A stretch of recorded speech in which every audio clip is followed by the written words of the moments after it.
মা কলিজার মধ্যে যেন গো আগুন জ্বলতেছে।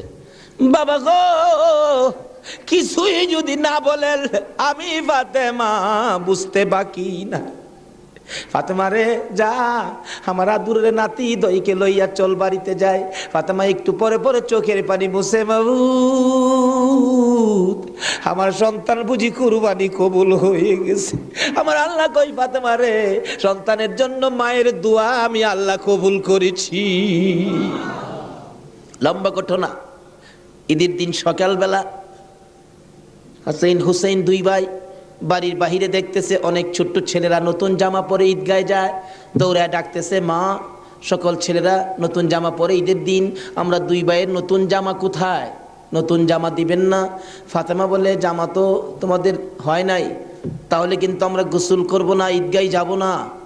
ফাতেমা বলেন, বাবা তোমরা দুই ভাই গোসল করে আসো, আসলেই তোমাদের নতুন জামা দর্জি দেয়া যাবে, গোসল করতে যাও। দুইজন গোসল করে আর কয় নতুন জামা বলে দিয়ে যাবে। মা বলছে, আমরার মা তো জীবনে মিথ্যা কথা কয় না।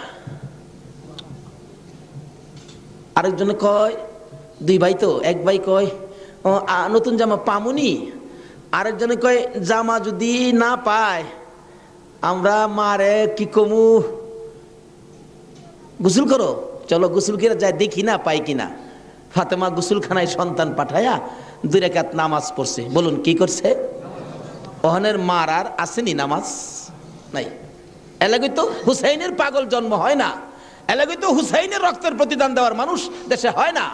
ওখানের মাদের মধ্যে এই আদর্শ নাই। ফাতেমা 2 রাকাত নামাজ পড়ে হাত বাড়াইছে, মাবুদ আমি তো বলেছি গোসলের পরে জামা পাবে, তারা যদি গোসল করে আইসা জামা না পায় তারা বলবে নবীর মেয়ে হইয়া আমরার মা মিথ্যা কথা কয়। জান্নাত